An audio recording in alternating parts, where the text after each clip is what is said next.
সরকারকে দ্রুত যাবতীয় পক্ষপাত দুষ্টতা থেকে বেরিয়ে আসতে হবে। কমিশন থেকে ত্রয়োদশ জাতীয় সংসদ নির্বাচন অনুষ্ঠানের কথা বলা হয়েছে। সেই লক্ষ্যে প্রতিদিন সরকার ও নির্বাচন কমিশন থেকে নানা আয়োজন ও প্রস্তুতির কথাও বলা হচ্ছে, কিন্তু জনমনের সংশয় কাটছে না। কারণ রাজনৈতিক দলসমূহের কারো কারো উগ্র ও প্রতিহিংসা পরায়ণ বক্তব্য, বিবৃতি, নানা দিকে সরকারের অকার্যকারিতা, আইন শৃঙ্খলা রক্ষাকারী বাহিনীর পেশাগত দায়িত্ব পালনে দুর্বলতা সহ বিভিন্ন কারণে এই সংশয় ও সন্দেহ তৈরি হয়েছে। বিপ্লবী ওয়ার্কার্স পার্টির সদ্য সমাপ্ত কেন্দ্রীয় কমিটির সভায় এই পরিস্থিতি উত্তরণে বিস্তারিত পর্যালোচনা করে কয়েকটি প্রস্তাব ও করণীয় নির্ধারণ করা হয়েছে। সেগুলো আমরা আপনাদের সামনে এখন হাজির করছি। 1. বিপ্লবী ওয়ার্কার্স পার্টির কেন্দ্রীয় কমিটির প্রস্তাবে বলা হয়েছে যে অবাধ জাতীয় নির্বাচন নিশ্চিত করতে সরকারের দৃঢ় রাজনৈতিক সদিচ্ছাই সবচেয়ে গুরুত্বপূর্ণ। এজন্য সরকারকে দ্রুত যাবতীয় পক্ষপাত দুষ্টতা থেকে বেরিয়ে আসতে হবে। বিতর্কিত উপদেষ্টাদের প্রত্যাহার করে প্রয়োজনে দক্ষ যোগ্য উপদেষ্টা নিয়োগ দেওয়া যেতে পারে। নিরপেক্ষ নির্বাচন নিশ্চিত করতে অন্তর্বর্তী সরকারকে প্রকৃতপক্ষে দল নিরপেক্ষ তত্ত্বাবধায়ক সরকারের বৈশিষ্ট্য অনুযায়ী কাজ করে যেতে হবে। 2. সরকারের মধ্যে থাকা সরকারগুলোকে অবিলম্বে ভেঙে দিতে হবে। আইন শৃঙ্খলা রক্ষাকারী বাহিনী সহ সমগ্র প্রশাসনকে প্রধান উপদেষ্টার নেতৃত্বাধীন সরকারের কার্যকরী নিয়ন্ত্রণে নিয়ে আসতে হবে। 3. সমগ্র প্রশাসনকে সর্বোচ্চ পেশাদারিত্ব ও নিরপেক্ষতা নিশ্চিত করে ঢেলে সাজাতে হবে। সরকার, প্রশাসন ও আইন শৃঙ্খলা রক্ষাকারী বাহিনীর নিরপেক্ষতা প্রশ্নবিদ্ধ হলে আগামী জাতীয় নির্বাচন প্রশ্নবিদ্ধ হয়ে পড়বে। 4. নির্বাচন কমিশনের প্রথম কাজ হচ্ছে ভেঙে পড়া সমগ্র নির্বাচন ব্যবস্থার উপর জন আস্থা প্রতিষ্ঠা করা। স্বাধীন সাংবিধানিক প্রতিষ্ঠান হিসাবে দক্ষতা ও নিরপেক্ষতার সাথে আগামী ফেব্রুয়ারিতে জাতীয় নির্বাচনের যাবতীয় প্রস্তুতি এগিয়ে নেওয়া। সরকার, রাজনৈতিক দল বা বিশেষ কোনো মহল থেকে যে কোনো ধরনের অন্যায়, অযৌক্তিক, অনৈতিক দাবি, চাপ বা হুমকি নির্বাচন কমিশনকে দৃঢ়চিত্তে মোকাবেলা করতে হবে। প্রয়োজনে এসব ব্যাপারে জনসমক্ষে প্রকাশ করতে হবে। 5. আরপিও বা নির্বাচন বিধি চূড়ান্ত করার আগে নির্বাচন কমিশনের কর্তব্য হবে রাজনৈতিক দল ও গুরুত্বপূর্ণ অংশীদারদের কাছ থেকে মতামত গ্রহণ করা।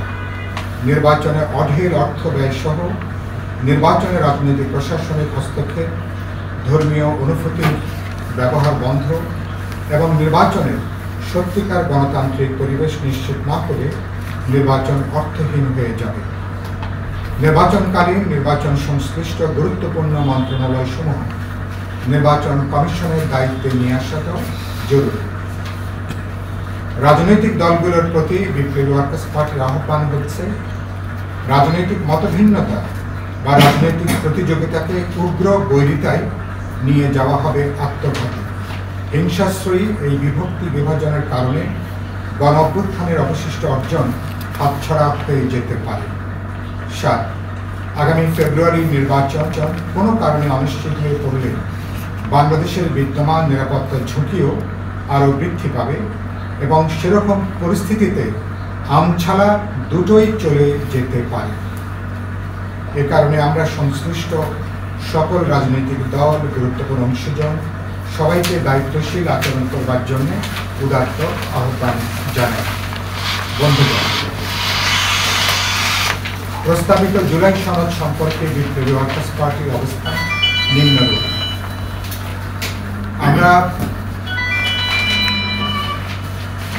আমরা এই ব্যাপারে নির্বাচন কমিশনের কাছে জাতীয় কমিশনের কাছে বিস্তারিত বক্তব্য দিয়েছি। তার কেবলমাত্র সিনপসিস, তার সারসংক্ষেপটা আমরা এখানে আপনাদের কাছে হাজির করছি। প্রস্তাবিত জুলাই সনদ সম্পর্কে বিপ্লবী ওয়ার্কার্স পার্টির অবস্থান। ক, আমরা মনে করি দলসমূহ কর্তৃক জুলাই জাতীয় সনদ স্বাক্ষরের পর আর কোনো অঙ্গীকারনামার প্রয়োজন হয় না, কারণ স্বাক্ষর করাটা অঙ্গীকারনামার চেয়ে বেশি কিছু। তারপরও যদি অধিকাংশ রাজনৈতিক দল অঙ্গীকারনামার প্রয়োজন বোধ করে, তাহলে ৮ দফা অঙ্গীকারনামার প্রথম দফাটি কেবল বিবেচনায় নেওয়া যেতে পারে। অঙ্গীকারনামার দ্বিতীয় দফাটি বিশেষ করে বিদ্যমান সংবিধান বা অন্য কোনো আইনে ভিন্নতর কিছু থাকলে সেক্ষেত্রে এই সনদের বিধান, প্রস্তাব, সুপারিশ প্রাধান্য পাবে। অঙ্গীকারনামা যেভাবে বলা হয়েছে এটা একেবারেই গ্রহণযোগ্য নয়, কারণ কোনো সমঝোতা সনদ রাষ্ট্র পরিচালনার প্রধান গঠনতান্ত্রিক যে দলিল সংবিধান তার উপরে স্থান লাভ করতে পারে না। এ ধরনের চিন্তা ও তৎপরতা সংবিধানের উপর আরেকটি সুপ্রা কনস্টিটিউশনাল দলিল স্থাপন করবার সামিল। এই প্রস্তাব সংবিধানের অবনমন ঘটাবে। বিদ্যমান সাংবিধানিক কাঠামোতে জনগণের অভিপ্রায় নিশ্চিত হওয়া যাবে কেবল নির্বাচনের মধ্য দিয়ে। কিছু রাজনৈতিক দলের সমঝোতা দলিলকে জনগণের চূড়ান্ত অভিপ্রায় হিসেবে বিবেচনা করার কোনো অবকাশ নেই। আপনারা পরে চাইলে আমি এই প্রশ্ন পরে ব্যাখ্যা করব। অঙ্গীকারনামার তৃতীয় প্রস্তাবও বিবেচনা প্রসূত ও গ্রহণযোগ্য নয়। সনদের কোনো বিধান, প্রস্তাব বা সুপারিশ সংক্রান্ত যে কোনো প্রশ্নের চূড়ান্ত মীমাংসার এখতিয়ারও সুপ্রিম কোর্টের আপিল বিভাগের উপর ন্যস্ত করবার দরকার নেই। এটা অপ্রয়োজনীয়, কারণ যে বিশেষ রাজনৈতিক প্রেক্ষাপটে এবং রাজনৈতিক দলগুলোর যে সমঝোতার ভিত্তিতে সনদ স্বাক্ষরিত হবে সে ব্যাপারে উত্থাপিত প্রশ্নসমূহের ব্যাপারে নির্বাচিত সংসদের ভূমিকাই সবচেয়ে গুরুত্বপূর্ণ। আর এটা যদি আপিল বিভাগে যেতে হলেও এটা হাইকোর্টের বিভাগের পর্যায়ে পার হয়ে তারপরে আপিল বিভাগে যাওয়ার প্রশ্ন থাকে। অঙ্গীকারনামার চতুর্থ প্রস্তাব গ্রহণযোগ্য, যুক্তিযুক্ত নয়। জুলাই সনদ নিয়ে সংক্ষিপ্ত যে কোনো নাগরিকের আদালতে প্রশ্ন তোলার সুযোগ থাকে, এটা তার গণতান্ত্রিক সাংবিধানিক অধিকার। সনদের স্বাক্ষর করা রাজনৈতিক দলগুলোর প্রতি বা সনদের বিশেষ কোনো বিধান বা প্রস্তাবের প্রতি কোনো নাগরিকের সমর্থন নাও থাকতে পারে, এটাকে বিবেচনায় রাখা দরকার। সংবিধানকে গণতান্ত্রিক ও জবাবদিহিমূলক করতে যে নাগরিকদের গণতান্ত্রিক অধিকার কেড়ে নেবার কোনো অবকাশ নেই। অঙ্গীকারনামার ষষ্ঠ, সপ্তম প্রস্তাব এখানে অপ্রয়োজনীয়। আর জুলাই ঘোষণাপত্রে অনেক কিছুই উল্লেখ করা হয়েছে জুলাই সনদের আইনি সুরক্ষা সম্পর্কে, যা বাস্তবিক নয়। মানে কি কি বাস্তবে সম্ভব নয়, কেন যেটা করা উচিত না সেটা বলেছি আমরা। ক, জুলাই সনদ নিয়ে গণভোটে যাওয়ার কোনো সুযোগ নেই। এতে নোট